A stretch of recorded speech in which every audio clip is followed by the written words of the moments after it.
അസ്സലാമലൈക്കും. Hi guys, എല്ലാവർക്കും സുഖമെന്ന് കരുതുന്നു. ഞാനും ഇവിടെ സുഖമായിരിക്കുന്നുണ്ട്. ഇന്ന് നമ്മൾ മാംഗ്ലൂരു ആ ഭാഗത്തേക്കുള്ള കർണാടക ഭാഗത്തുള്ള ബണ്ണ് ഉണ്ടാക്കുന്നത് എങ്ങനെയെന്ന് കാണിക്കുന്നതാണ്.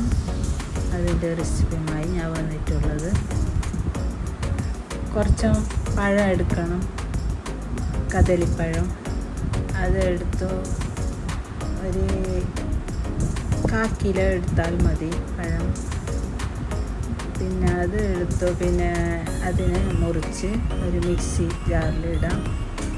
പിന്നെ കുറച്ച് പഞ്ചസാര, കുറച്ച് തൈര്, ഉപ്പ് ഇതെല്ലാം ഇട്ട് മിക്സിയിൽ അടിച്ച് വരാം.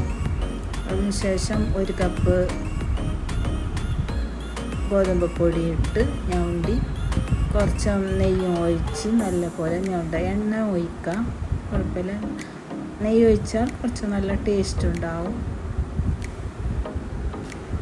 പിന്നെ നമ്മൾ അതിനെ 4 മണിക്കൂർ വെച്ച് 4-5 മണിക്കൂർ വെക്കണം. വെച്ചിട്ട് പിന്നെ അതിനെല്ലാം ഉണ്ടാക്കി വെച്ച് പിന്നെ നമ്മൾ പരത്തിയിട്ട് ഒരു ചീനച്ചട്ടി അടുപ്പിൽ വെച്ച് എണ്ണ ഒഴിച്ച് എണ്ണ ചൂടാകുമ്പോൾ ഇട്ട് ഫ്രൈ ചെയ്യാം. നല്ല ടേസ്റ്റ് ഉണ്ട്. നിങ്ങളെല്ലാവരും ഉണ്ടാക്കി നോക്കണം. പിന്നെ അതിൻ്റെ ഒരു ചട്നി ഉണ്ടാക്കി, ഒന്നുമില്ല, കുറച്ച് തേങ്ങ ഇട്ട് പച്ചമുളകും അതെല്ലാം ഇട്ട് ഉപ്പ് പുളിയെല്ലാം ഇട്ട് അടിച്ചതാണ്.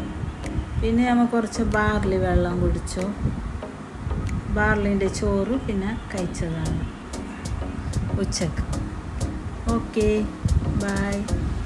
സബ്സ്ക്രൈബ് ചെയ്യാത്ത കൂട്ടുകാരുണ്ട്, സബ്സ്ക്രൈബ് ചെയ്യുക, ലൈക്ക് ചെയ്യുക, കമൻറ്റ് ചെയ്യുക, ഷെയർ ചെയ്യുക. വീഡിയോ വൈൻഡപ്പ് ചെയ്യുകയാണ്. Thank you. ഓക്കെ.